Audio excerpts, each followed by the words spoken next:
Nous allons voir dans cette vidéo comment se connecter à un serveur. Ici, dans notre cas, le serveur stockera un site internet.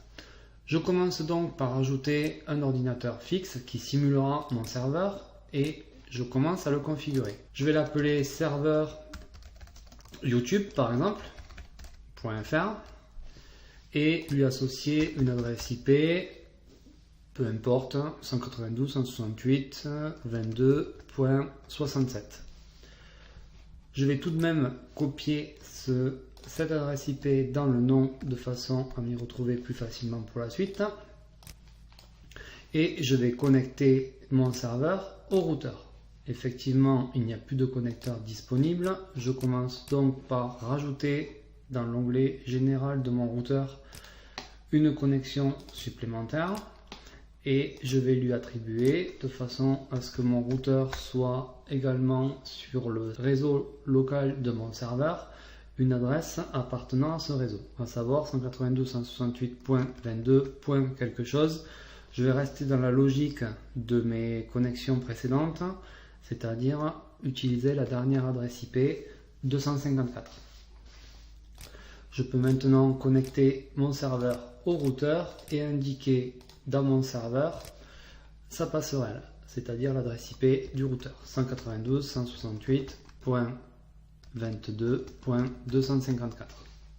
J'effectue tout de même en simulation un test pour vérifier si mon ordinateur ici se connecte correctement à mon serveur. Pour cela, j'utilise la commande ping 192.168.22.67.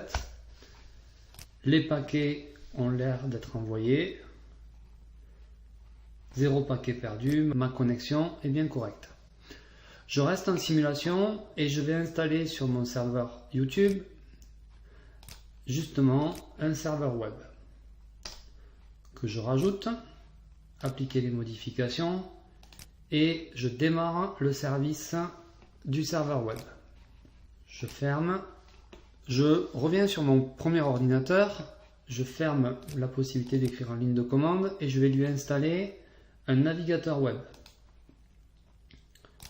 Je le rajoute et je lance mon navigateur. Je vais me connecter à mon serveur via son adresse IP 192.168.22.67 et une page s'affiche. Il s'agit ici de la page par défaut du logiciel Philus. Ma connexion fonctionne et mon serveur web fonctionne correctement. Je vais maintenant m'intéresser à ce qui a été envoyé depuis mon serveur web. Pour cela, afficher le bureau et je m'aperçois qu'un certain nombre d'informations ont été rajoutées. Je vais ouvrir en parallèle le navigateur. Donc à gauche, j'ai le navigateur côté poste client et à droite, le serveur web côté serveur. Je m'aperçois ici que le serveur a réceptionné une requête de l'adresse 192.168.1.1. Il s'agit bien de l'ordinateur que j'ai utilisé. Le serveur a renvoyé un certain nombre d'informations. Il s'agit ici du code HTML de la page visible sur le navigateur. Autant ici c'est écrit en code, autant ici le navigateur fait office d'interface home machine et m'affiche la page de façon à ce qu'elle puisse être lisible par un humain. Je vais donc m'intéresser maintenant à comment modifier cette page. Pour cela, je vais rajouter à mon serveur l'éditeur de texte.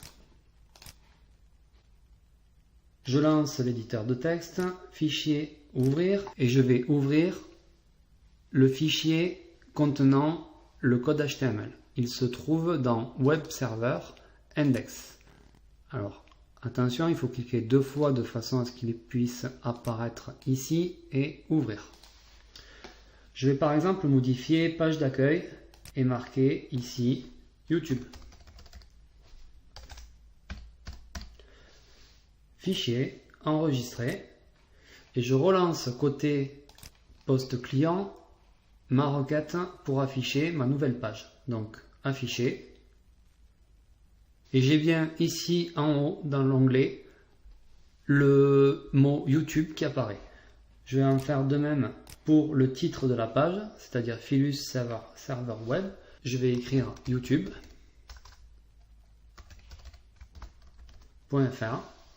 fichier enregistré, et je réaffiche. J'ai bien youtube.fr qui s'affiche. Je vais maintenant m'intéresser à comment modifier mon image. Mon image en code HTML, je la retrouve ici. Il me faut donc d'abord importer une image dans le serveur web. Pour cela, je vais devoir utiliser l'explorateur de fichiers que je rajoute. Explorateur de fichiers, je vais dans le dossier web server et je vais importer dans parcourir. J'ai déjà téléchargé une image qui se trouve dans mon dossier de téléchargement, logo vidéo, ouvrir, et je peux l'importer. Fichier importé avec succès, effectivement je la retrouve bien dans mon dossier. Je rouvre donc mon éditeur de texte.